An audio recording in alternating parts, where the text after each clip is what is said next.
अस्सलाम वालेकुम रहमतुल्लाहि व बरकातुहू। दोस्तों, ये मसाइल बज़ाहिर हया के ख़िलाफ़ है, लेकिन इन चीज़ों का जानना हर मुसलमान मर्द और औरत के लिए ज़रूरी है, लाजिम है। चूँकि दोस्तों ये सब सवाल ऐसे हैं कि मर्द हों या औरत हों, है ना, पूछने से शर्मिंदगी महसूस करते हैं, झिझक महसूस करते हैं, ठीक है। तो आखिर इस्लाम का जो ज़ाब्ता है वो हर मुसलमान को, हर शख्स को तो जानना ज़रूरी है। इसलिए हर शख्स को मालूम होना चाहिए कि ज़ेर नाफ यानी शर्मगाह के बाल, बगल के बाल, है ना, इसके काटने का तरीक़ा क्या है, हुक्म क्या है, सारी चीज़ें इस वीडियो में हम आपको बताएंगे। इसके हवाले से 3 पॉइंट आपके सामने रखूँगा, 3 सवालों के जवाब आपको दूंगा। पहला सवाल ये कि ज़ेर नाफ बालों की मुद्दत क्या है, यानी शर्मगाह के बाल, बगल के बाल साफ़ करने का टाइम कब से कब तक है, मतलब कितने दिन के बीच में साफ़ कर लेना चाहिए। और दूसरा जो पॉइंट है, जो दूसरी चीज़ है जिसे हम जानेंगे वो ये कि ज़ेर नाफ के बाल साफ़ करने का तरीक़ा क्या है। तीसरा पॉइंट, तीसरी चीज़ जो हम जानेंगे वो ये कि कितनी मिक़दार साफ़ करना चाहिए, है ना। अब भैया, बाल साफ़ करने का मतलब ये नहीं कि पूरे जिस्म के बाल ही आप उड़ा दें, ठीक है, ये नहीं, बल्कि कहाँ से लेकर के कहाँ तक साफ़ करना चाहिए, ये सारी बातें इस वीडियो में हम आपको बताएंगे। बस आपसे गुजारिश है कि वीडियो को आप ध्यान से देखिएगा। दोस्तों देखें, हदीस पाक का खुलासा है कि 40 दिनों से पहले पहले ज़ेर नाफ के बाल, बगल के बाल, नाखून ये काट लेना चाहिए। अगर कोई शख्स 40 दिन हो जाता है उसके बाद भी ज़ेर नाफ के बाल, बगल के बाल, नाखून नहीं काटता है, तो ऐसी कैफियत में उसकी नमाज मकरूह तहरीमी होगी। नमाज तो हो जाएगी, लेकिन नमाज जो है वो मकरूह तहरीमी के साथ होगी, ठीक है। इसलिए बेहतर और अच्छा तरीक़ा यही है कि हर हफ्ते नहीं देख पाते हैं आप, नहीं सफाई कर पाते हैं, तो 2 हफ्ते में, है ना, इसके बीच में आप नाखून थोड़ा देख लें ना, ज़ेर नाफ के बाल की सफाई करने की कोशिश करें और बगल के भी बाल साफ़ कर लें। चूँकि 1 हफ्ते में या 2 हफ्ते में या 3 हफ्ते में इसके बीच जो है वो बाल बढ़ जाता है, और बाल बढ़े में इंसान गुजारे तो ऐसी कैफियत में ठीक नहीं लगता है। इसलिए औरत हो या मर्द हो, सबके लिए ये वीडियो है, ठीक है। अब आइए आपको दूसरा पॉइंट बताते हैं, यानी साफ़ करने का तरीक़ा क्या है। देखें दोस्तों, मर्द के लिए आम तौर पर ब्लेड यूज़ होता है ना।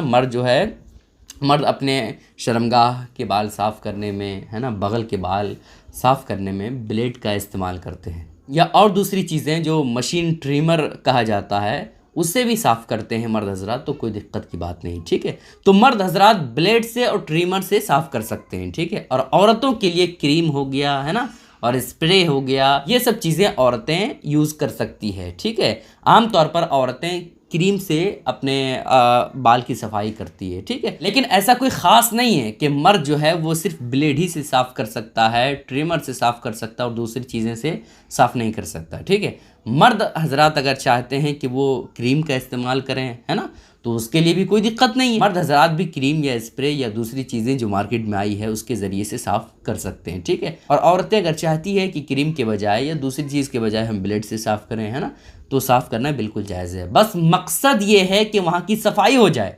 अब आप चाहे जो है क्रीम से साफ़ करें या ब्लेड से साफ़ करें, है ना, मर्द हों या औरत हों, जिस चीज़ से भी सफाई करें, बस मकसद क्या है कि वहाँ जो है वो सफाई हो जाए। अब जिससे भी आप सफाई करना चाहते हैं कर सकते हैं, ठीक है। इसमें कोई हराम, हलाल, नाजायज़, गुनाह की बात नहीं है, ठीक है। अब रह गया तीसरा पॉइंट कि आखिर मिक़दार कितनी है, कहाँ से कहाँ तक साफ़ करना चाहिए। तो देखें दोस्तों, जो ज़ेरे नाफ के बाल हैं, है ना, बगल के बाल, तो जाहिर सी बात है बगल के जो बाल होते हैं वो पूरे हाथ का जो है वो एरिए में नहीं उगता है, इस एरिए में, ठीक है।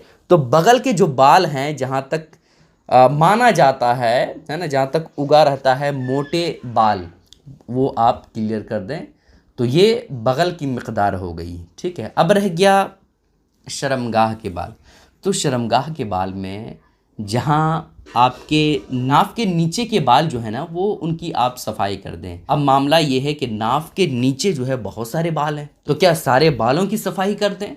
तो भैया, सारे बाल की सफाई करने की ज़रूरत नहीं है। जब आप पेशाब करने या पखाना करने बैठते हैं तो जो पेट में जो निशान बन जाता है ना, कट बन जाता है, उस कट के नीचे जितने भी है ना शर्मगाह के आसपास बाल हैं, आप उसकी सफाई कर दें, ٹھیک ہے۔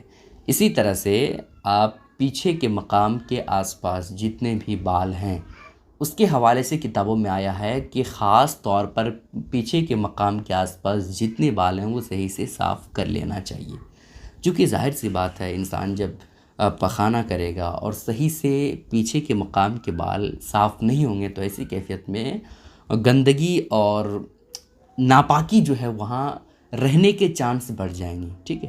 اس لیے کتابوں میں خاص طور پر تاکید آئی ہے کہ پیچھے کے مقام کے آس پاس جتنے بھی بال ہیں اسے صاف صحیح طور پر کیا جائے، ٹھیک ہے۔